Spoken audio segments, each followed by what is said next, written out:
Good evening, everybody.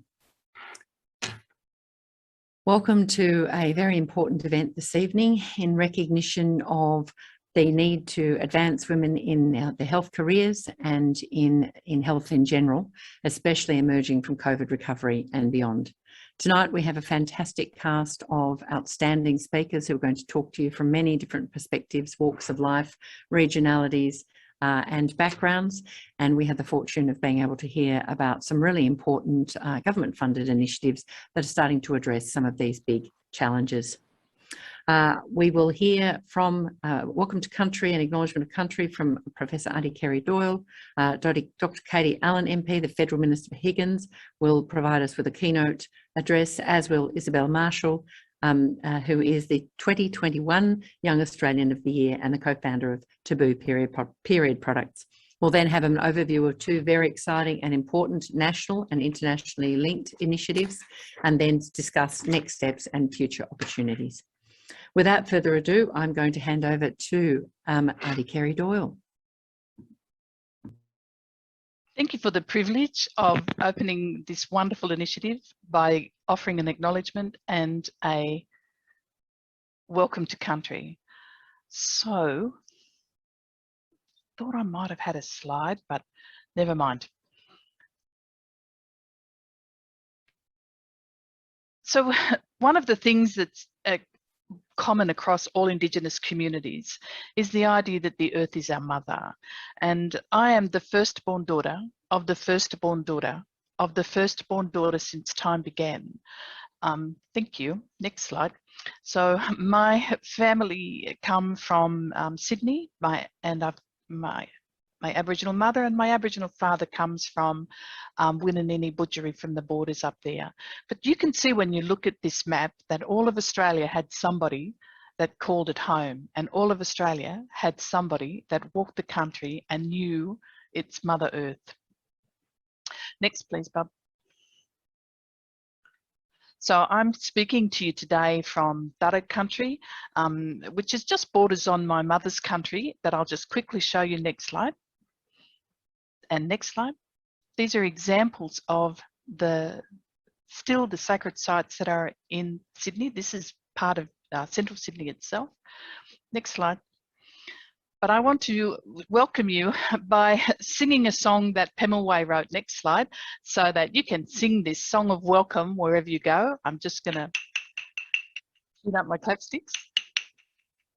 Barabula barama mangane wenguna, barabula barama mangane wenguna, barabula barama mangane wenguna. And this song is a song of welcome, and it means welcome, welcome, and thrice welcome. As we walk on Mother Earth, she knows all our footsteps and loves us all equally. Thank you.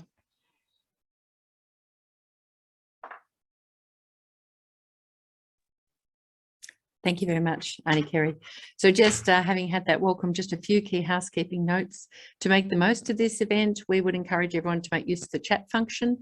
We may not be able to respond to your questions today, but we will be responding afterwards, and there will be a recording of tonight's event. We would encourage you to retweet, and indeed in the chat box, you'll see the Twitter handle and the relevant hashtags there. So without further ado, I'd like to take the opportunity here to introduce Dr. Katie Allen MP to actually formally launch these two initiatives. Thank you, Katie. So Dr. Katie Allen is a Federal Minister for Parliament for the seat of Higgins. She's a co-chair of the Parliamentary Friends of Health and Medical Research, and prior to joining Parliament, she was a paediatrician at the Royal Children's Hospital for 28 years. She was a professor at the University of Melbourne and the University of Manchester, and the director of the Australian Centre for Food and Allergy Research. And I have to say, also, I had the pleasure of doing medicine many years ago with Katie, but it seems just the other day. So welcome, Katie. Thank you very much, Professor Helena Teede, and it's wonderful to be joining you all here this evening. I'd like to pay my respects to the traditional custodians of the land on which we all Zoom meet, and pay my respects to the elders past, present and emerging. And just to say, Helena and I do go back a long way, and it's fantastic to be here with you this evening. And I'd just like to give a great shout out to the enormous leadership that Helena has shown over really many decades now in this particular area. And it's a great privilege as the member for Higgins to be launching these two initiatives, Advancing Women in Healthcare Leadership, and of course, Women's Health Research Translation and Impact Network. Helena asked me to make a few introductory remarks, and we'll hear more about these wonderful initiatives, but really in the context of women and our role in both healthcare and in leadership. And it's probably fair to say that I've got an unusual background because there are not that many doctors in politics, and as we know, there's not enough women in politics. So it does give me a wonderful opportunity to talk about two things that I'm particularly passionate about.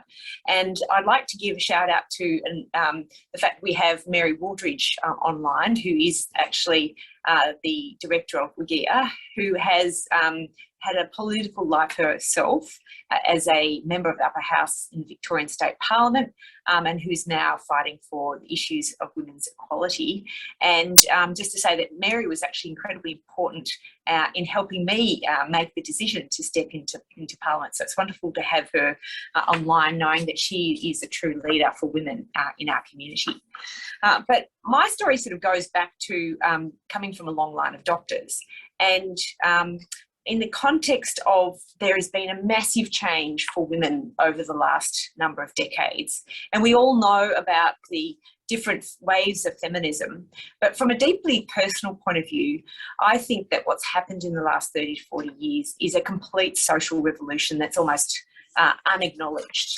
And the way I think about it is that in the 1960s, science actually delivered for women the opportunity for biological empowerment.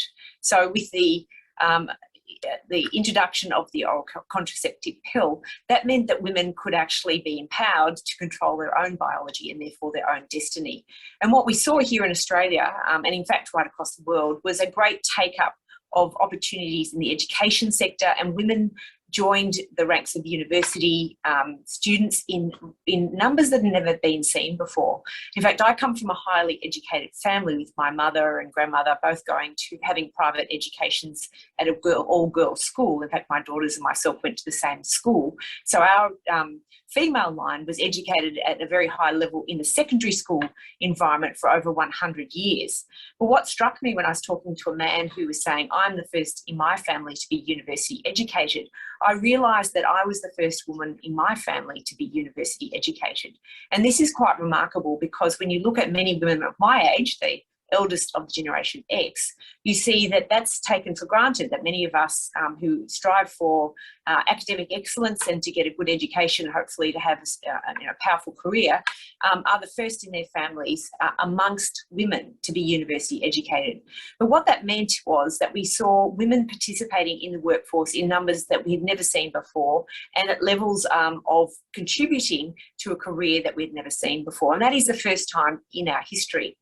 But then we roll forward to the early 2000s, and what we see is the digital revolution actually has enabled women to be more empowered to have a flexible work life. And so women have been on the front foot and working this out for themselves. Many of us have families, and we want to have that flexibility. And way before flexible workplaces became a thing, people in my world of medical research and health, and I know many of you online have done this yourselves, we were actually at the vanguard of how to do flexible work time, particularly with medical research and other areas of research where you could work from home in a digital capacity. And that's enabled women to have highly paid jobs and to take up more leadership positions, whether it's in health research or in medical administration. And we're seeing more and more women at the top level in both health and medical research. So the question then is, well, why, for someone like you, Katie, who I was a professor at the University of Melbourne and a professor at the University of Manchester, I ran a big research group where I put in about $3 million a year to run a team of 30. I was the theme director in public health and ran a team of 400 people with a large operating budget. Why on earth would you throw that all away to take that step into politics? Mary, I think, will have a wry grin as she listens to what I said at this point. But I do find it often hard to explain why I decided to throw all of that glittering career away and put my hand up for what is quite a messy job. And that is because I wanted to get inside the tent. And for me, in some ways, it was the next natural step to have impact. I believe that traditionally we've been the custodians of the next generation. Women have been traditionally those who've been looking after kids and making a difference by helping with their health and education. But that's become more and more professionalised and more formalised. I believe that we can't be what we can't see, and we need more women inside the tent of decision making. And that decision making includes right in the heart of our democracy in federal parliament. And that is because in government, whether it's federal, state or local government, the decisions being made by our politicians affect our lives in a myriad of ways, but each and every day. And I think that's been brought home to us more distinctly with the COVID crisis. We know that politicians are making decisions about what we can and can't do, and that's been brought home very clearly. But when we have women inside the tent, what we effectively do is we change the conversation. And that's incredibly powerful, because without even knowing it, we're making sure that our part of society, that 51% that is female, is represented about things that affect us and about things that we care about. So our voice should reflect our role in society, which has been changing incredibly dramatically in the last 30 to 40 years. And what I've been fighting for inside the tent is to ensure that women are economically empowered, and that means that they can therefore be safe and that they can have choice. And for me, that is a very important aspect of what women need. And so, being inside the tents is a pretty exciting place to be, and there's some pretty important decisions that are being made. But what I thought I'd do is just take a minute to read out a part of my first speech, which really articulates for me one of the reasons I decided to put my hand up. I grew up through the Thatcher years, where we as women felt the glass ceiling of possibility was finally shattered. At school, we were told we could do anything, but not the practicalities of how to do it if we wanted to juggle a family. As the oldest of Generation X, I know many of us have struggled with having it all. But we are also lucky because the digital revolution helped us forge the way on part-time, flexi-time, and working from home. One of our greatest opportunities for increased economic growth and productivity lie in increasing the engagement of women in the workforce. This will be achieved by answering tough questions relating to childcare and responsibility. True equality starts in the home. Our children need more childcare. They need universal quality education, life education, to give them the best start in life. To me, that's a non-negotiable. My cousin, Margaret Bonfield, was the first female member of cabinet in the UK Parliament almost 100 years ago.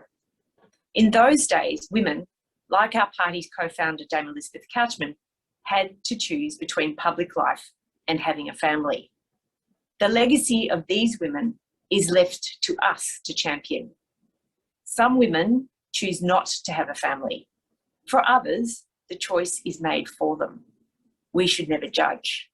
I won't go on more, but just to say that when I put my hand up for Parliament, I never thought it was as a woman. I really thought it was because I wanted to represent my community where I've lived for more than 40 years. But what I found that since being in there, having a female voice is a very important part of it, and that I need to embrace that role as a female leader. And the things that I've been fighting for are in the obvious areas of someone who has experience in health and education and science. But more importantly, recently, I found myself thinking about what it is my constituents have been dealing with and suffering through COVID. And we know that through COVID, it is the women who are the carers of the world. So it is the women, and young men as well, of course, who are doing home teaching, having to juggle their jobs. We know that women are worried about their ageing parents. We know women are worried about their children having eating disorders or committing suicide or attempting to commit suicide. And we want to make sure that women, with all these cares in the world, with all this struggle that we've had through COVID, are remembering to also take care of themselves. Because as I said to my team in paediatrics, if we can't model how best to take care of our children and take care of ourselves, then how can we help others to do the same? So I've always put that at the front and centre, which is in order to care for others, we also need to take care of ourselves. And that is why the federal government is spending a significant amount of money, in fact, record investment in investments such as childcare funding with $3.2 billion, mental health funding with more than $3 billion, and record funding into aged care, which for heavens knows, we will all need it at some point. So I'm not going to talk too much about all of the wonderful initiatives that our federal government is doing. This is not meant to be a political speech, but I would like to say that I really am delighted that this afternoon's or this evening's session, which is about prioritising women's health and careers in COVID recovery and beyond, is being launched tonight. And I'd like to say thank you to the wonderful team behind making sure this event is going to be a wonderful event for us all to engage in. And I look forward to the panel discussion this evening. And anyone out there who's interested in a political career, doesn't matter what colour shirt you wear, I'd be very happy to mentor you, because one of the most important jobs, I think, for us women is to help each other and to make sure that we're always offering a willing hand. So anyone who's interested in a political career, give me a call and we'll have a coffee. Thanks so much, Helena.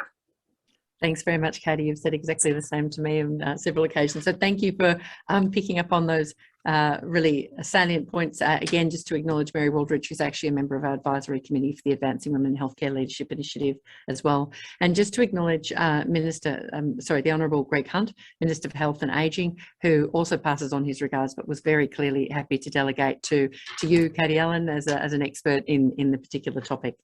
So thank you very much. So next up, to follow on from that great start, we have Isabelle Marshall. So Isobel is the co-founder and director of health and education at Taboo Period Products.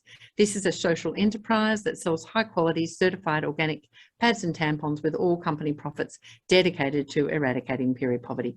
For this, she was recognised as 2021 Young Australian of the Year. Importantly, she's a medical student partway through her degree at University of Adelaide, but at a very young age, she has shown clear capability for leadership. So over to you, Isabelle.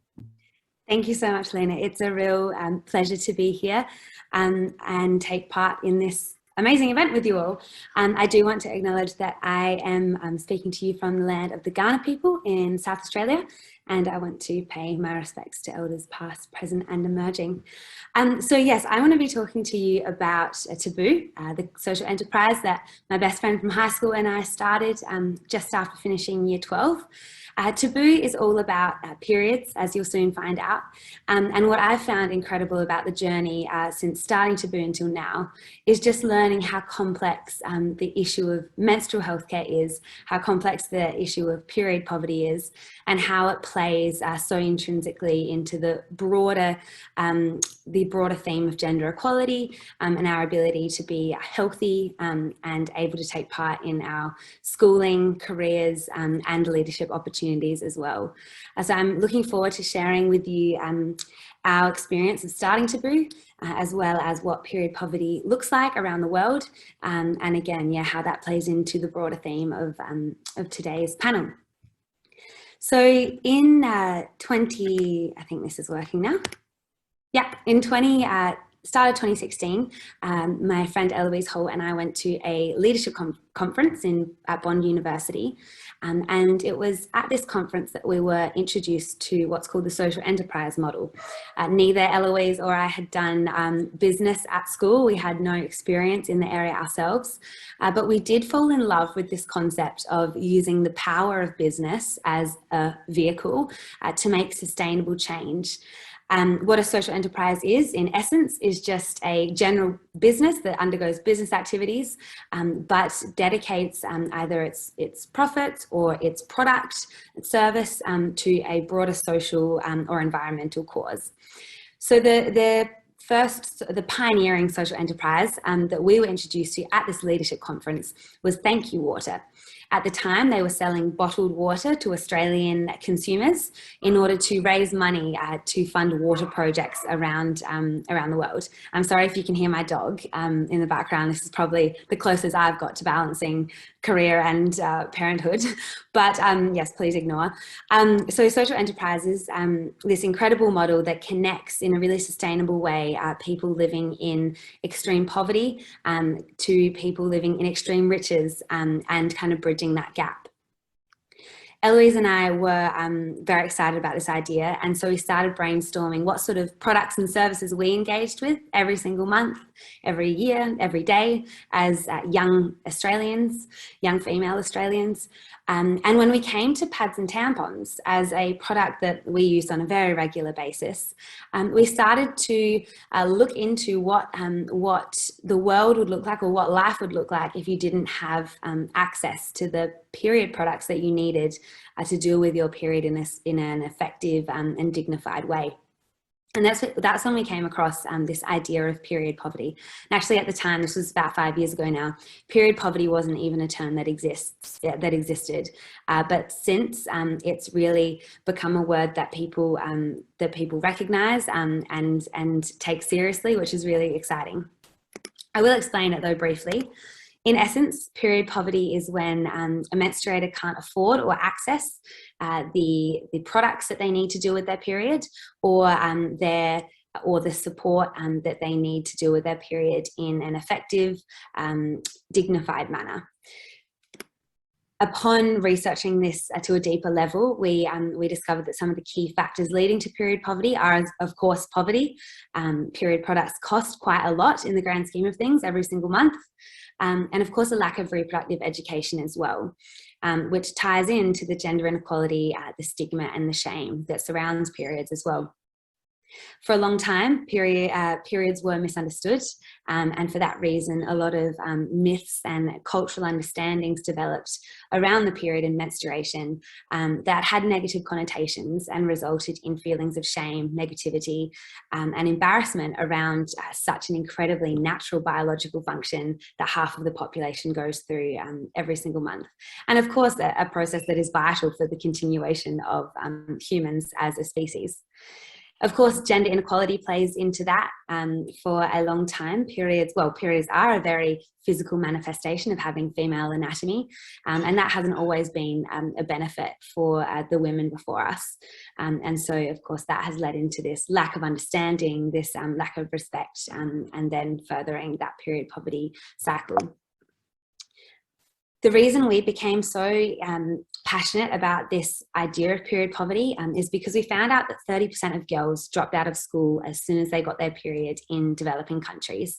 And that was either because their families couldn't afford or access the right period products. But of course, that, as you can imagine, that leads to disrupted employment or lack of employment, and often that results in the next layer of financial security, which is marriage. So you see a lot of child brides, and the prevalence of child brides increasing, and then of course the prevalence of child mothers increasing as well, and then that fuels the poverty cycle for the woman and her family. Stigma and shame, gender equality kind of finished off that whole cycle. And yeah, you can see it weaving in and out of all of these factors. Sorry, I don't think, oh, here we go. So at that point, we looked into the market of period products in Australia and discovered that $400 million is spent every single year on period products just in Australia. And what we saw there was this opportunity to take just a small portion of that amount and translate it towards projects, directed towards projects that help to alleviate this issue of period poverty. And so that's how the social enterprise structure of taboo period products came about. We sell our line of organic cotton pads and tampons to Australian customers, and all of our net profits are dedicated towards our charity partner that works in Sierra Leone and Uganda to make sure that girls are staying in school despite their period and staying employed despite their period.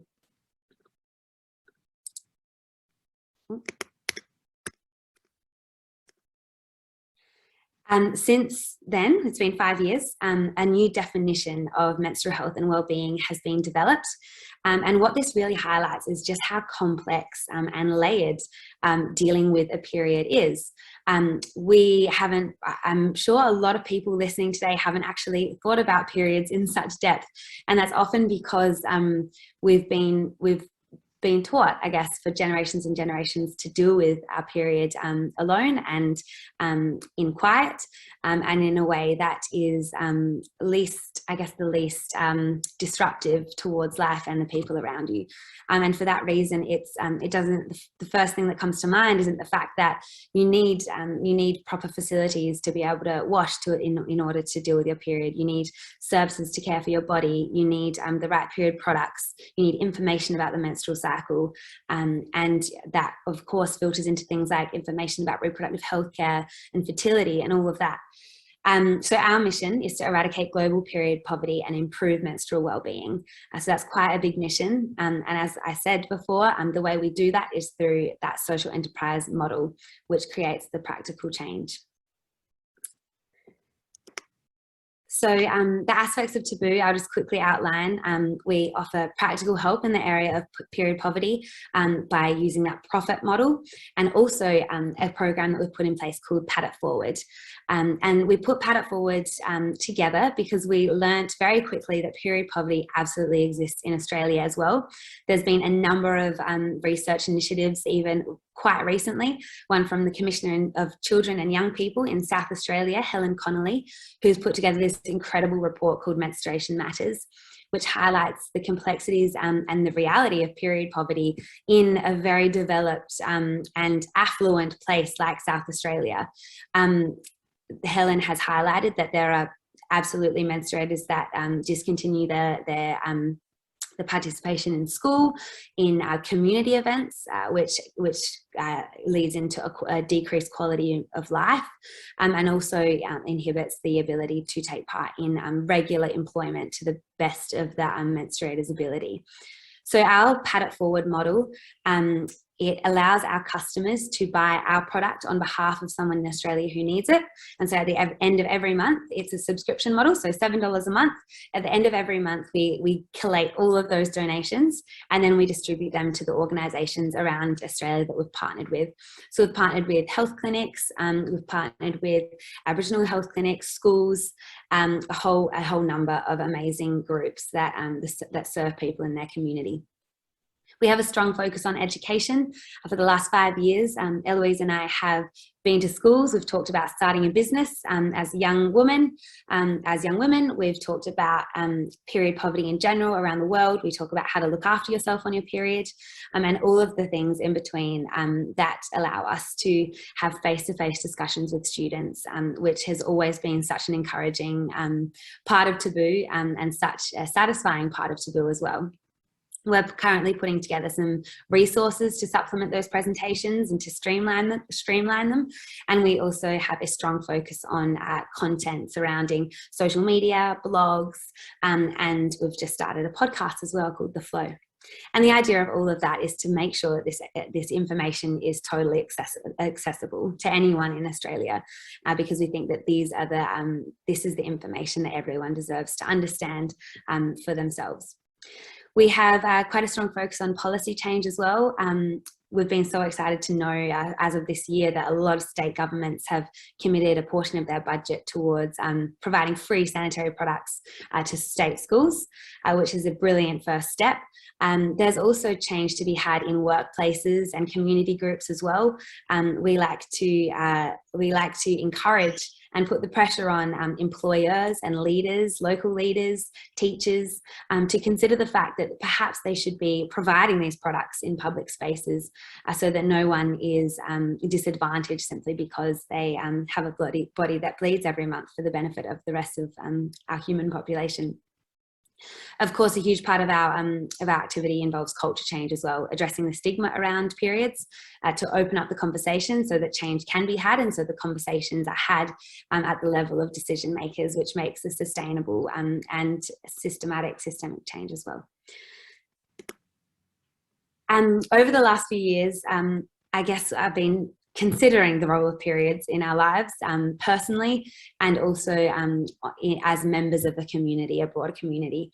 And I must admit that especially this year, I keep coming back to this question, which is how can we deal with the extremely complicated and sensitive issues of inequality in many forms if we haven't yet catered to our most basic physiological differences.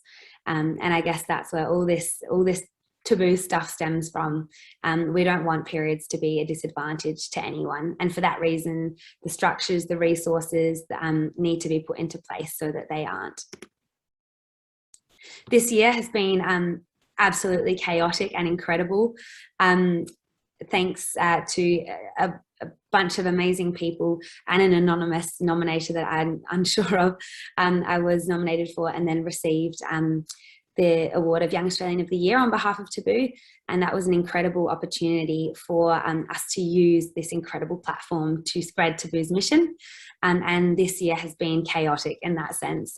Even just being here today is testament to how amazing this award has been, to kind of plant these conversations in all sorts of demographics and for all sorts of different audiences.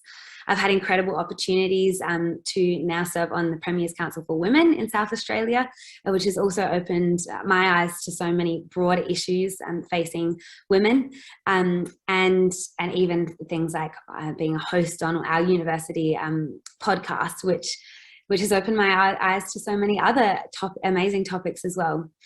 We have since launched our podcast as well, and a lot of our time is spent growing Taboo as a business so that we can have the best impact, the most impact as possible. I did want to share with you some of the stats that have come out of the Women's Leadership and Economic Security Strategy that the Premier's Council for Women is focused on at the moment, focused on promoting and trying to put into action. As has been discussed already today, there is huge issues around the disparity between care economy and unpaid hours between men and women. Even the average superannuation balance at retirement is vastly different. And all of these issues, I mean, periods can come into them at many levels. If someone isn't able to work as much because they might have endometriosis, which isn't currently taken as seriously as it should as a proper chronic illness. And that feeds into menstruation, as does so many of these things. But perhaps I'm the only one that can see that periods are everywhere. I was asked briefly to talk about my own journey with health specifically, and my career in medicine. I just wanted to add that I've wanted to do medicine since year 8, actually, because I was always drawn towards women's health, thanks to the amazing work of Dr. Catherine Hamlin, who was an obs and gynae working in Ethiopia to deal with complications of childbirth. And I read that in year 8, and I absolutely could see myself in working towards a similar mission in making sure that that women's bodies and the amazing things that women's bodies could do didn't become a hindrance to their potential, and also the opportunities presented to them.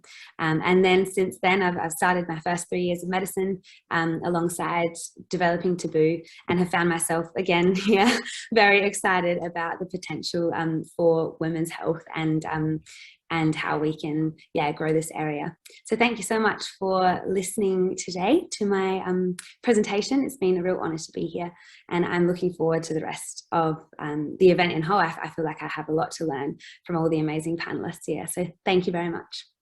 Thank you. Very inspiring, Isabelle. I think your analogy of the fact that you started this journey after reading about an inspiring female leader, and then you went to a leadership course, and that's where it all started, is just a classic example. It comes back to what Katie said: we can't be what we can't see. And clearly, actually, the ability to see people like yourselves at such a young age being able to make such a difference in terms of equity in fundamental areas that are often taboo, as you said, is really important. So thank you so much for that. Thank you. All right, so I'm just going to go on now to talk about one of the first of these 2 very important national initiatives. So as we actually know or should know, healthcare is actually delivered by women and led by women. So when we look at the social care workforce, it's actually around 90% are women. In the general healthcare workforce, about 75%. Once we come up to medical deans, and this is getting better recently, but still only about 45%. Public health and board chairs around 45%. And as the higher you go, the less and less women are in leadership positions. This is not just a social equity agenda or issue. In fact, there's very good evidence now that increased diversity in leadership in healthcare, and that's, diversity through intersectionality and diversity through gender for those who identify as women, having that equity and that diversity in leadership actually leads to better and more equitable health outcomes. We know that inequity in general affects women and it affects children more specifically, and having diversity, including gender diversity in that leadership, actually does improve our health outcomes. Thanks, Maddie. So in this initiative funded by the National Health and Medical Research Council, and we appreciate their input and believe that, and Kelso, the CEO, is online, I think that it's really important to say that it was a vital catalyst in bringing all of these groups together. And you can see that our lead partners are leading public and private health services, the Royal Australasian College of Medical Administration and others.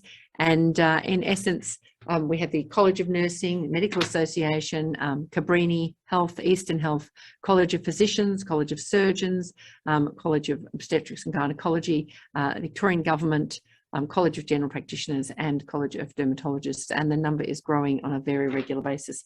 So these partners have come here dedicated really to making a change. What we do know is that change has been very slow. So in the past, there's a plethora of information about the problem that women are still very much not having access to an equitable environment or to leadership roles. Indeed, the problem and the barriers are mainly what we see out in the literature. Our focus is on moving from that to actual solutions, and those solutions not being about fixing the individual woman, but actually about moving more to fixing the system and the organisations in which we work so that we can seek equality. So in this large-scale national and now international project or initiative, we've worked with all of these partners and closely with the basically women working in the healthcare sector and with our male champions of change, and actually are focusing on 4 key areas. Organisational change management with each one of our partners, changing their culture and changing their leadership commitment to advance women in leadership. A program around nursing leadership where the whole of the nursing profession is seen through a gendered lens. The role of member organisations, including the majority of our partners, and also the critical role of leadership development programs, which in fact Isobel alluded to. And I must say my own leadership career journey was spurned on after I accidentally was tapped on the shoulders and suggested I did a leadership course many years ago, and it was the best education I've ever had. The program involves significant knowledge generation. So how is the most effective way of actually changing an organisation, changing a system so women can advance their careers, and we've finished the majority of this work. Then actually developing the intervention with our collaborators and partners. This is co-produced. It's not a research project. It's a translational research and impact initiative. And based on those stakeholder priorities, we're then involved in audit and feedback. And this is where partnership with the Women's Gender Equity Agency and with the Victorian Gender Equity Act, also with Victorian Government, will be important. And then based on what works, implementing it to adapt to that organisation, checking on their progress, we're then going to look at how we can improve that to help them implement and scale. Thanks, Maddie. So just to say, in terms of the Advancing Women in Healthcare Leadership, please, you'll see in the chat there that you can link into us. Communication and collaboration is a key priority for us in this initiative, and please stay connected. As I said, we've already published significant work about what works to advance women in healthcare leadership, and very happy to share those learnings with you and with the majority of our partners. So I'm now going to have the pleasure of joining the panel, and I hope they'll come online with me now. So we welcome back Dr. Katie Allen, MP, who you've just heard speak. Also Associate Professor Jacqueline Boyle, Dr. Anjali Dulia, and Dr. Helen Parsons. So Jackie is the Chief Investigator on this program and Deputy Chair also of the second initiative we launched today, the Women's Health Research Translation Network. She is an outstanding academic obstetrician who's incredibly passionate about equity and intersectionality and about fairness, essentially. She's working at Monash Health and is also the Deputy Director of the Monash Centre for Health Research and Implementation, and also works for the Menzies Institute School of Health Research. Dr. Anjali Dulia has an incredibly strong and interesting career, including as an army doctor in Sri Lanka in her earlier years, but she's currently the Chief Medical Officer at one of Australia's largest health services, Monash Health, and is absolutely elbow deep, knee deep and neck deep in the COVID response at present. She is Monash Health is a lead partner in this initiative, and Anjali has co-led the development of a significant organisational change program over the last 5 years at this large health service with a really strong leadership commitment through a Women in Medicine and Gender Equity program at Monash Health. Helen Parsons, Dr. Helen Parsons is a member of the Royal Australasian College of Medical Administrators Board and about to become the incoming president. Rakma is a lead partner of this initiative. Helen works as a district director in the medical workforce at Nepean Blue Mountains local health district and has key responsibilities in medical administration. And we're really quite excited about what all of these partners will be able to do with us as we move forward. So thank you all for welcoming for joining me.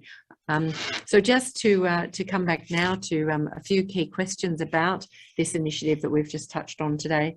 So perhaps I'd like to start by just asking you to reflect on your role and how you may be able to use your position to support women's career progression and have a higher impact. Now, Katie, you've actually alluded to this in your original speech, but if you perhaps just want to touch on how you think you can use your position to optimise advancing women specifically in the period of, in the space around healthcare, and then briefly I'll ask Helen and Anjali to comment as well.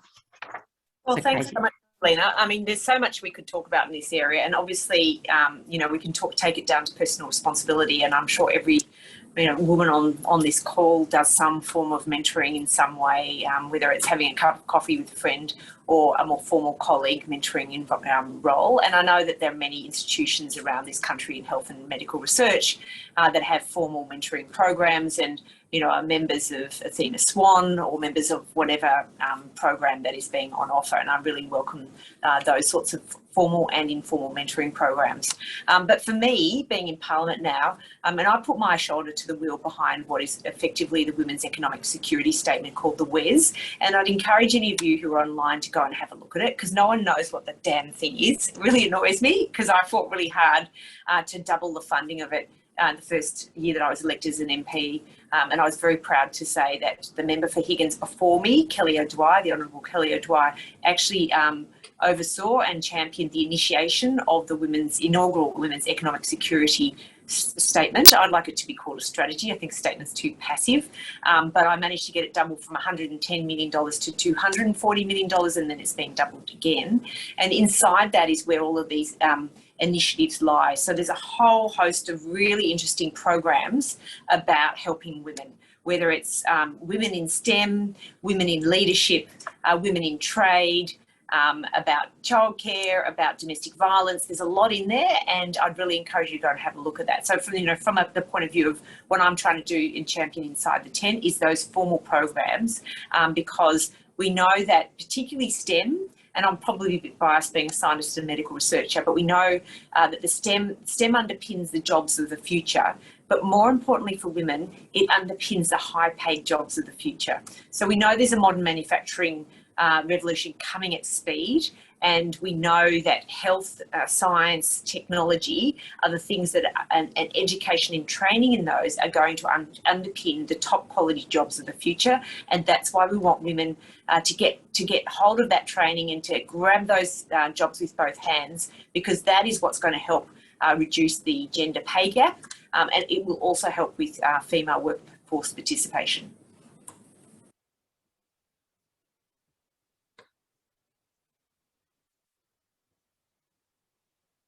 You're on mute. How many times do we say that in a Zoom? I'll bet you it's me next time, Helena. You're still on mute.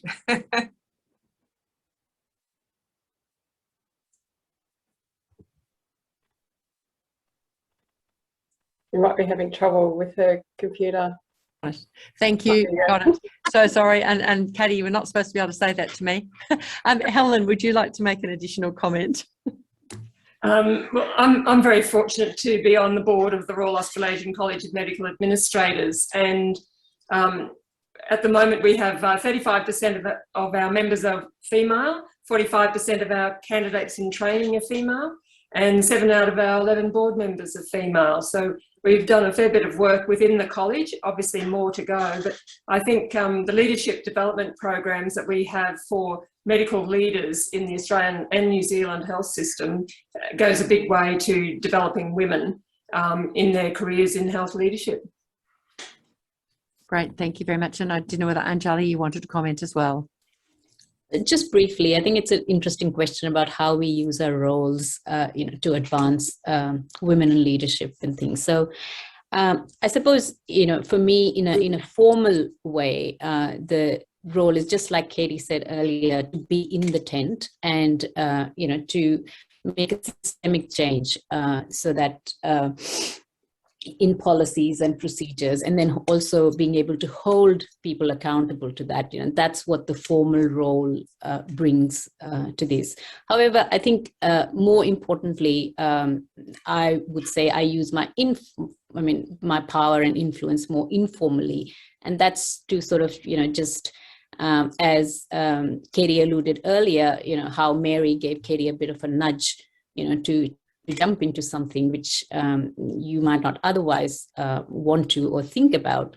That's the more relevant way, I guess, I would use my position, my role, my influence at this stage of life. Fantastic, thank you. And so there's also growing awareness and knowledge that the impacts of gender intersect with so many other factors that contribute or disadvantage women and others in terms of advancing their careers. How is the project actually addressing this intersectionality? And I might actually start with Jackie, and then we'll also ask Anjali to comment. So Jackie, over to you. So advancing women in healthcare leadership to date hasn't focused on intersectionality, but it is an underpinning principle of the program. And we have been fortunate to secure a PhD student who will be starting next year.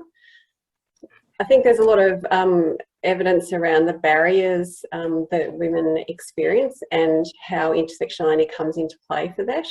But there's really not very much around solutions both for individuals or at an organisational strategic level. So that's what we'll be exploring, looking at the literature that's out there already, and also doing a lot of original research. We're also going to be establishing a community advisory group. So if anyone is interested, please contact us. Our initial focus will be on women from culturally and linguistically diverse backgrounds, and then we're hoping to expand further from there. So early stages, but we're very excited about where this will take us. Thank you. Great, thank you, Jackie. So we know that there's quite a bit of research now that's emerging, and indeed this project has actually captured it and escalated it, about the need to move beyond fixing the individual woman or expecting the individual woman to perhaps push her wheelbarrow a very steep hill to actually succeed.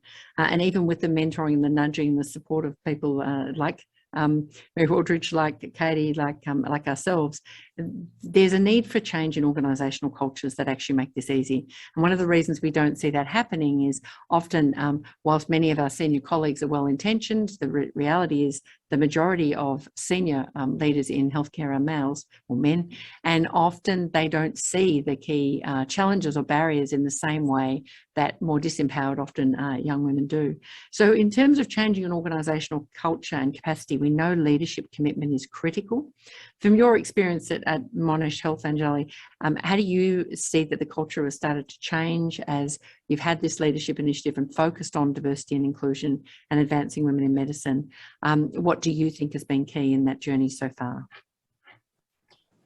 It's interesting, when we started this in 2015, and Helena, you were the chief architect of this program, we really focused more on leadership development for women, running a women in leadership course, mentoring, coaching, increasing networking activities, etc. Exactly what you said, increasing capability of women, but then again, just focused on fixing the woman.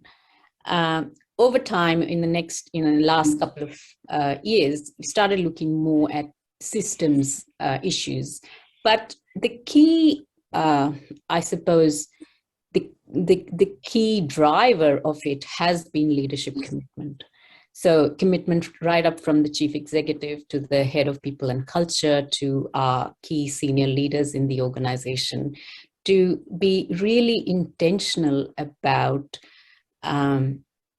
bringing about that change, and even going into some sort of affirmative action at times, which we recently wrote to all our senior medical staff, female senior medical staff, to say, please submit your CVs and to see if you can be eligible for academic appointment, because we know that women don't on their own put up their hand for that, because they'll be thinking, oh, maybe I don't have enough publications, I don't have this, I don't have that. So, and out of that, 40 women were granted an adjunct appointment with Monash University. So those sort of initiatives, intentional initiatives, leadership commitment, and of course then with that, more and more women actually getting into leadership positions and then being role models for all the others. Those, I think, have been critical for what has been happening at Monash Health. Great, thank you very much, Anjali. And we also know, Helen, from your point of view, that member organisations actually have an important role to play in the healthcare sector. The colleges actually have a role in education. The College of Nursing has a critical role in nursing as well. But from the lead partner perspective from RACMA, I think there's a real opportunity for the College of Medical Administrators to have a key role here. What would you like to comment on about that?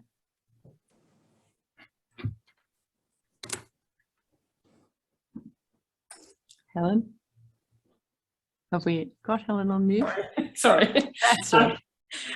Women have an enormous role to play in healthcare leadership, and I think member organisations such as RACMA have an opportunity to change the face of healthcare leadership in the years and decades to come. Yeah, and I think the fact that your members are in leadership roles in the majority of the large healthcare organisations, including Anjali, across the country, we know from our evidence so far, and we'll put that in the chat as well so you can look that up, that it's actually the leadership commitment, the recognition. It is not having a gender equity and diversity plan as a tick box exercise and thinking you've got it sorted. It's actually, do you understand the problems, the nature of the problems? Do you think it's important? Is there leadership commitment to this? Is there organisational change? And then is there effective evidence-based strategies that actually work? And we've gone beyond asking what works to actually how it works. And that we know comes back to leadership, recognition and commitment, as well as changing the culture within our organisations. And I have to acknowledge Mariam Musa, who's one of our spectacular PhD students who came from organisational psychology and leadership in a different sector, who's been able to contribute a great deal of this here. So we'll also put those resources in there. So thank you all very much for a great discussion. I might just leave the final comment to Katie Allen, if you had any final reflections, Katie, having heard the discussion, before we move on to our next great initiative to launch. Well, I think that it's fantastic to hear from everyone, because at the end of the day, we all have an opportunity to make a difference, and it goes right from when we're very little to when we're much older, that at so many different points in our life, it's great to have a helping hand. And I would encourage everyone, that sometimes they might have a difficult stage in an early part of their life, but that there's lots more opportunities now for people to find the help that they need, and for women to find the help they need now more than ever. So I really welcome the opportunity for women to take that next step up, but we also need to be aware that sometimes along the line women have lost confidence, and I think that's why I really welcome the work that Helena's doing, is to understand that aspect of women are doing so much more of the unpaid work. There's a lot of silent, the hidden silent burdens that we all face. And so having these sorts of conversations as we're having today, whether they're taboo subjects or unpaid work or those things that we can't talk about, having women in a room together is a very empowering way for us to share the issues that are important to us in a safe space, which will help move forward in a positive way what we all want. Yeah, brilliantly said, Katie. In fact, there's good evidence that exactly what you're talking about works to advance women in political success, actually, as well. And I must say, we've been running a program that Anjali referred to now for the last 6 years, which is a safe place for women to learn about leadership, if you like. And indeed, we've, I think, hopefully supported a new generation of women. So we'll also put some details about that in the chat. So thank you very much to our panellists. Really great contribution. So I'd like to move on, almost on time now. Next up, we have Professor Deborah Lockson, who I have the great pleasure of working with. She's going to introduce to us the very important initiative, again, funded by the government, called the Women's Health Research Translation and Impact Network. Very, very specific reason we have an impact network in there. And Deb will be introducing and facilitating the discussion with network representatives. So Professor Deborah Lockson is the current chair of the Women's Health Research Translation Network, and she's also the nominated representative of the New South Wales Regional Health Partners. She's a co-director of the Centre for Women's Health Research at the University of Newcastle and the deputy director of the very important Australian Longitudinal Study on Women's Health, again, an important government-funded and supported initiative. Deb is a prolific researcher and an expert in the impacts of violence on women and aspects of reproductive health. And I will hand over to Deb. Thank you, Helena. I first would like to acknowledge that I'm talking to you tonight from the land of the Wonnarua people, and I would like to pay my respects to the elders past, present and emerging. The Women's Health Research Translation and Impact Network is a national network of the Australian Health Research Alliance, which itself is comprised of 10 centres across Australia and aims to deliver better health outcomes for Australians by bringing health together, health services, primary care, research institutes, universities, community, consumers and government. The Women's Health Research Translation and Impact Network brings this approach into the sphere of women's health. Our network includes 2 representatives from each Health Research Alliance Centre and aims to boost national and international collaboration on women's health research, build health research workforce capacity, develop leaders in women's health, and advance research and translation to deliver impact and better health for Australian women. And we do this in partnership with community. So joining the representatives from the Research Alliance are representatives from consumer groups, consumer representatives and community members who have an equal voice and whose contribution is critical to every stage of the research co-production process. At the network's inaugural meeting, 9 areas of women's health were identified as areas of focus using a transparent priority setting process. And that was the first time I'd ever taken part in anything like that. And it was just amazing. So thank you, Helena, who was our facilitator. These areas encompass or complement the current National Women's Health Strategy and include preconception, pregnancy, intra and postpartum health, mental health, reproductive health, chronic disease and preventive health, healthy lifestyle, including nutrition, physical activity and obesity prevention, violence and abuse, Indigenous health, healthy ageing and sexual health. The scope of these priorities is guided by World Health Organization definitions and informed by consumer and community expertise. In 2020, the network received $5 million funding through the Medical Research Future Fund to both deliver on these research priorities and to create translation and impact in these areas, as well as build capacity in women researchers across Australia.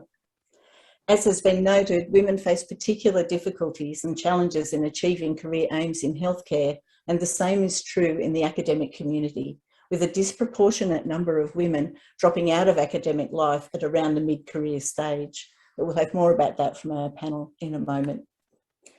The network is overseen by a steering committee comprised of Australian Health Research Alliance and community representatives, and the work of the network is driven by 4 subcommittees whose chairs have joined the panel today. It's now my pleasure to introduce the panel, and I'll invite them to turn on their video and audio. You've already met Professor Aunty Kerrie Doyle. Aunty Kerrie is the chair of the Indigenous Women's Health Group of the Women's Health Research Translation and Impact Network. Leslie Arnott is an experienced consumer advisor, advocate and representative in women's health who works on partnering with and leveraging diverse consumer voices through her work as the network's Consumer Partnerships Liaison Lead and as Chair of the Consumer and Community Involvement Committee. Professor Georgina Chambers is the Director of the National Perinatal Epidemiology and Statistics Unit at the University of New South Wales and is Chair of the network's Research Committee. Professor Kate Nagle holds a co-joint appointment with James Cook University and the Townsville Health and Hospital Service. She is a Tropical Australian Academic Health Centre representative for the network and chairs the Workforce Development Committee. And we're also joined by our MC today, Professor Helena Teede, who is a clinician academic in women's health and the director of the Monash Partners Research Translation Centre. Helena established the Women's Health Research Translation and Impact Network and was the inaugural chair of our steering committee. Welcome, panel. I'm going to ask you the first question, probably directed initially at Kate. We've heard about the challenges for women in healthcare leadership. What are the challenges specific to women with academic careers? And what will our network do to address these? Thanks, Deb.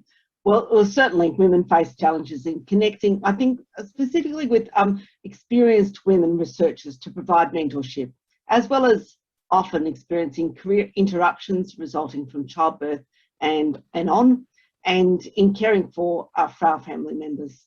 Such interruptions have short and long-term impacts on building their research track records, the building of networks and collaborations, especially in the early to mid-career research stages.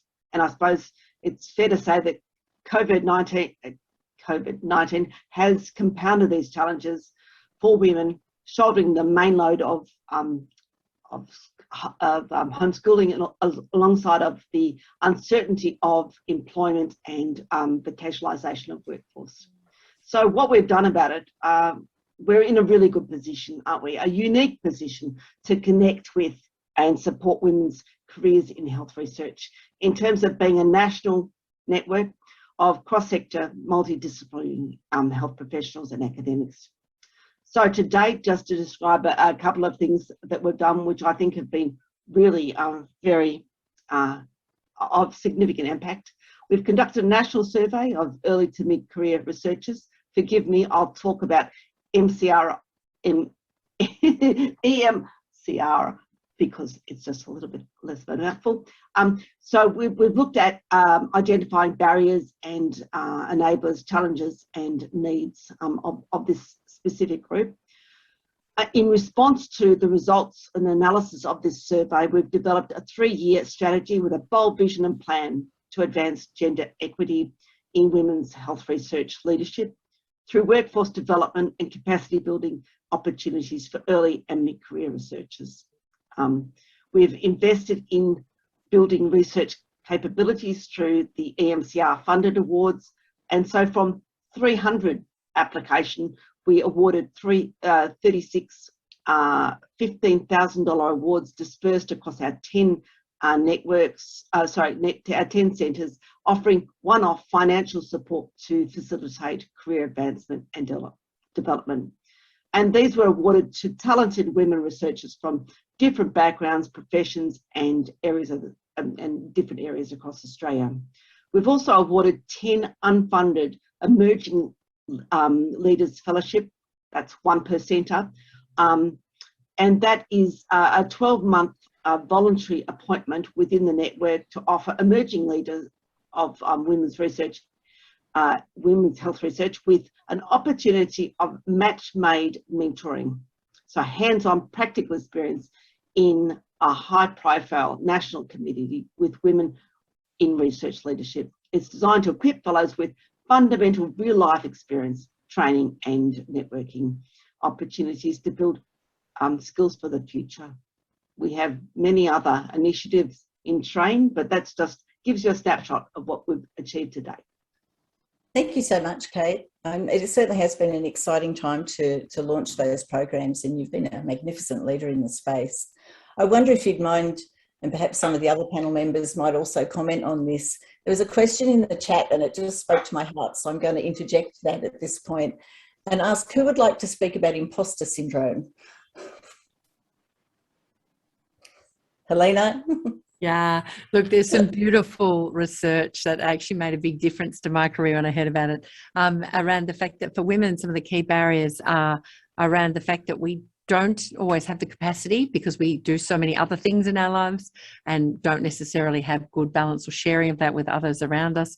Our capability, which comes to that imposter syndrome, or the fact that we don't think we're good enough, we need all 10 of the PD features to apply for a job. Our male counterparts, good luck to them, need 4. Although I must say that is part of the system because, you know, there's so many times all of us will relate to the fact that we had a great idea. It didn't get taken up all of a sudden. And one of our male colleagues 2 minutes later has this idea and there you go. Isn't that a fantastic idea? So the imposter syndrome is partly confidence, but also comes from that we see around us. And the last one is credibility. Comes back to what Katie said, we can't be what we can't see. And we critically need more mentors and leaders and role models so that we can step up. But everyone, including myself, always suffers from the imposter syndrome. But when you know it's real, you can start to question it. Absolutely. I couldn't have said any of that better myself. And so I think we might move to talk about co-production. Co-production is interesting because you say it and everyone thinks they might know what it is. And as soon as we start to ask questions about how we might implement it, we're left with more questions. I'm going to ask Georgina in the first instance to comment on what is co-production research and impact, and what is the value of co-production in the context of women's health research? Thanks, Deb. Well, perhaps I'll take the first part of that question about what co-production actually is. Traditionally, research in Australia has been funded through researcher-led competitive funding rounds or targeted calls to address national priorities. This is the type of funding model that we in the research community are very familiar with. And while the benefits of consumer-focused research have been recognised for some time, co-production takes that one large step further and really is a new way of doing things. And our network will be allocating research funding over the next few years to a number of co-produced projects in women's health. So what is it? At its core, co-production cultivates the shared needs, involvement and power balance between consumers, researchers and funders working as a team. And this occurs right through the pipeline, from priority setting, undertaking the research and translational impact activities. Co-produced research activities are co-led by consumers or community leaders alongside academic leads, and involved iteration and co-production and learning. But what I find quite interesting is that a defining element is that co-production projects are focused on measuring what really matters to patients, so measurable health impact, rather than the more traditional research metrics such as publications and citations. And this is challenging for all of us because it's a new way of thinking for researchers and funding bodies. And we're really excited, if not a little daunted, by giving a number of Australian research teams and consumers the opportunity to partner in co-production. Thanks, Georgina. I wonder if Aunty Kerrie, you might like to contribute to this discussion as well on co-production. Thank you. Co-production in Indigenous communities is really about involving the community in everything that you do. So we really do have like a community-based participatory research. Doesn't need to be action-based, but if you haven't involved the community in Indigenous research for whatever reason, then it's not going to be able to be forward, and you won't get that rich data that you need to create evidence. Especially when you talk around research for women and mothers and babies, because the women are and young babies are the centre and centrality of all our communities. So that's why if we're considering any kind of evidence-based or building evidence for any sort of health intervention, if you haven't got that co-production and used an Indigenous lens, then you won't have a very effective intervention. Thank you. And Leslie. I have to echo Aunty Kerrie's words in that. One of the biggest challenges about co-production is that it requires time. And we are always challenged in this space, especially with research and funding allocation and all that type of thing, whereby there are always milestones and deadlines to meet. And true CBPR, which is a community-based participatory research, allows for greater time because when the community's involved, we need to give them that extra time to actually partner with us, because they partner differently to what we would do here in the research world. But the lovely thing about co-production, true co-production and community-based research is that it might take a lot more time, and I would love it if we had some wiggle room whereby contracts actually said, yes, there are deadlines, but if something is compelling enough to follow and give more time, then that will be allocated, that extra time would be allocated. But what you get is that it's just far richer. The information that you get is so rich, and we make the most extraordinary discoveries. And then we can then fashion our services to meet the needs of these communities, and then health outcomes are improved. Wonderful answer, Leslie. I would love more time. I think there isn't an academic around who wouldn't love more time to be able to fully explore the areas that we're interested in conducting research in. And I suppose, in a way, we also come to this idea as being a potential solution for inequalities in the ways in which research is conducted. We know that some groups are under-researched or excluded, others are over-researched or over-represented, and yet others are approached with methods that are culturally naive or inappropriate. So I wanted to ask you all, how is the network addressing these disparities? And I might ask Aunty Kerrie first, or Helena. Aunty Kerrie, I think you should start. Well, I think recognising that there is a disparity is the first step to create any sort of equality in what we want to do with outcomes.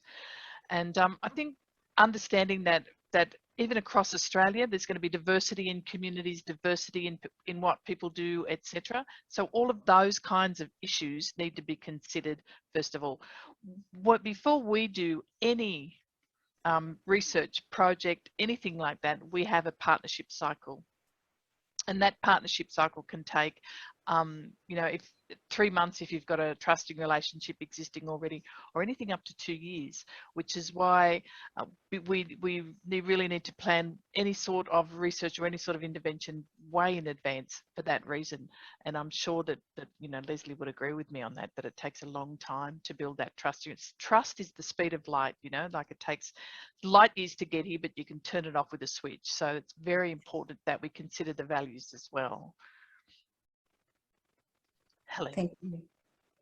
Just very, very fine. I couldn't agree more, Aunty Kerrie. I think the reality is that women's careers are different. Our pathways are often different. As we see some of our partners take more role in parenting, that may change, but at the moment the reality is that for many women their career pathways are different, caring for all range of people, including direct family, and those that requires flexibility and requires understanding, and that currently the system doesn't account for that, and that difference in career pathways basically permanently disadvantages women. So we have to work towards addressing those sort of embedded inequalities in the system, as well as the disadvantaged groups, their regional colleagues. When you think about it, it's so critical that we have quality research embedded in geographically disadvantaged areas with our underrepresented populations, because in fact we know that if it is embedded in those settings, there's better healthcare and better health outcomes. We don't just need it in the centre of Melbourne, we need it everywhere in Australia. And to do that, we need systems that actually take into account diversity, and the need for equity across a range of different areas, including gender. And Wharton will be specifically, this initiative will be specifically addressing that. And I'm really enjoying working with this wonderful group of women to do that. And I would have to agree with that 100%. So any last words? I'd like to just take a quick flip around the whole panel and ask Kate first. Any last words? What's next? No, we've got a range of activities that are really strategic in their nature and very exciting. And I think that all the network is united in harnessing the unique opportunity we have. Thank you. Leslie? I have to say that I am very privileged to work with this group of women too, Helena, partially because they are committed to getting the consumer voice to the table, and not just a consumer voice, but many. And they've invested time and money to make sure that consumers are infused right across all our committees, but also through our services, our centres, and investing in a role that they've given me, which is for me to actually go out into the community and find some beautiful, diverse voices from consumer champions who can then bring that rich information that we need back to the table to then have a beautiful, diverse pot of voices so that we really know what we're supposed to be researching. I appreciate that investment and that commitment. Thank you, Leslie. Georgina? I think we're all in the network very excited by introducing co-production, and while it's going to be challenging to operationalise it, we understand the value and the benefit of having that shared voice and shared power, for want of a better word, between consumers and researchers to produce outcomes that really matter to the community and to patients. And it's going to be a challenge, bringing it to the table for the first time and making it work for all stakeholders. But I think we're up for that challenge as a really committed group of female consumers and researchers. I agree. And Aunty Kerrie and friend? The closest thing to a grandchild I'll get. I've always, this whole organisation, and I know that I come lately to it, it's such a privilege to work with women who have an authentic voice, this authenticity in acknowledging indigeneity as an important issue across Australia and probably beyond. And I think that duality of lens of Indigenous and non-Indigenous, which is so important to any research proposal, or just any research really, will really I think allow us to flourish. Like, we're already doing some great things nationally, looking at children in out-of-home care, which is a really big issue for our families, and that springboards off the generosity really of the people who belong to this Wharton, and we're just really grateful, and I'm privileged to be here. Thank you. Thank you. And Helena, last Wharton words? Yeah, last Wharton words. I think in Australia we need to recognise that with a public health system and largely a public research funded system, the community is the funder and the beneficiary of both healthcare and of research. And for some reason, they have not had an equal seat at the table or a voice about what that healthcare needs to look like, and women even less so, and what that research should be focusing on. And really what we're hoping is that this network will actually start to shift the paradigm to not so much focusing on who is the greatest hero with the best academic track record, who's going to lead a particular project in a particular area that might not do much, but actually who is going to listen to and understand the biggest problems our community has, who is going to, in the research community, help those women to actually address those problems, do the research, and actually drive impact from it, because we should all have the right to expect that our research and our healthcare actually delivers benefits for people who pay for it and the people who should benefit from it. Thank you very much. And I just want to thank all of the panel members and pass our panel's thanks on to the rest of Wharton, a magnificent group of people to work with. I'm going to hand you over to Helena now. Just on time. Brilliant, Deb. We're doing spectacularly well this evening in terms of timing. So thank you. Really good discussion. I just wanted to highlight, in terms of opportunities to move forward, that there is a bit of a time to take a sobering moment here, I think. One of the things we need to recognise is that all too often our health is equated only with the healthcare that we get, and healthcare is seen only in the context of being there to address illness, when we know that health and wellbeing is a much broader issue, and inequity in this context is rife and much more disproportionately affects women and children around the world. So we know health is so dependent on the social determinants, and the biggest social determinant is wealth and financial security. It is indeed the single greatest determinant of health. Wealth confers agency for an individual, and agency is essential to health. We know that in Australia, we've got significant gender inequity in terms of pay. In fact, we're going backwards, and it will not occur in my lifetime on the current trajectory, nor that of my children and probably my grandchildren, because it will take 135 years in this country before we achieve gender equity in pay parity if we don't do something about this. So what we have is a situation where we've got health inequity, where we've got health inequalities that are avoidable, but are not necessarily currently being avoided adequately, because we have the problem of financial insecurity and social determinants driving this inequity. And essentially that's unfair. And if there's one thing that Australian culture doesn't tolerate, is a fundamental unfairness in the system. And what we've seen during COVID is that women were the first to lose their jobs, and they lost their jobs at a higher rate than others. They were the women who led the pandemic response as frontline workers. Myself and many others were in the wards being exposed to COVID, and then afraid to come home to our families who may indeed catch the illness from ourselves. And our nurses and our doctors have been tirelessly, and our support staff, our pandemic support staff have been doing an amazing job, but that burden has largely been on the shoulders of women. How many of us have sat there homeschooling, providing childcare at home, again, an additional burden.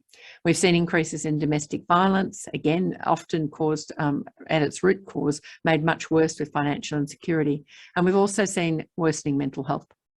One of the things we need to recognise is there are things in the system that we can do something about.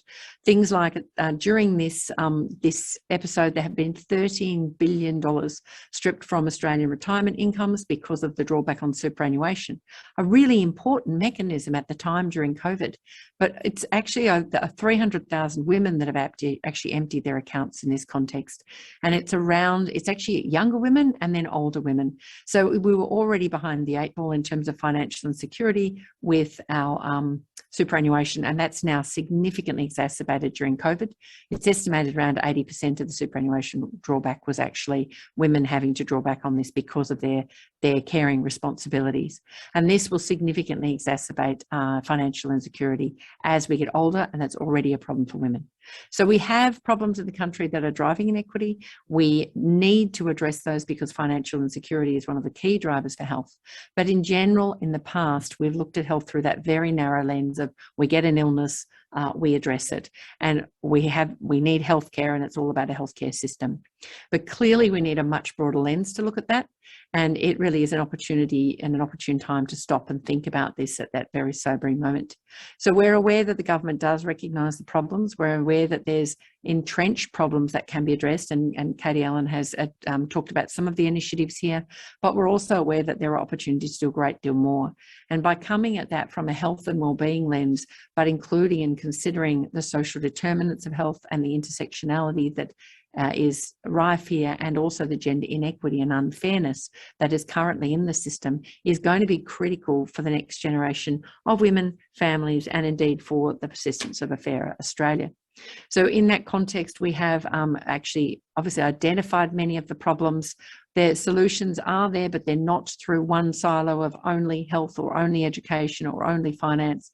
We need to consider all of these holistically. And indeed, we are working together with government now, seeking a commitment to take that much broader approach and to actually holistically address the key drivers that hold women back in their health, in their careers, in their financial and well-being, really, as we move forward. So we do look forward to being able to make a big difference here over and above the fantastic initiatives that we've heard launched today. So in summary, really, this event's given you some great insight into some national collaborative initiatives led by inspiring women, with Women for Women, and with our male champions of change, and with our colleagues who identify as being women. and also with our disadvantaged and underserved populations with whom we hope to learn from, as Aunty Kerrie has alluded to, in terms of the way that they collaborate and partner together, but also hope to learn and go on the journey with to support better health and better wellbeing as we move forward. So on that basis, I would like to thank the panel very much. I'd like to very much thank our guest speakers, Dr. Katie Allen and also Isabelle Marshall, and both their inspiring talks. I'd like to acknowledge all of the panel members who've worked very hard in this initiative, and I must say all of their time is voluntary. I'd like to thank all of our partners that have been acknowledged in this program, and say it's been a real privilege to work with all of you. So yes, and I'd like to just ask you all to turn your cameras on, everybody, and if you can just bid the audience good night. And you will know that this is being taped, and we expect to have many others who were feeding their families during this time of the night and couldn't join us, who will be watching afterwards. So thank you very much, and good evening right on time. Thank you.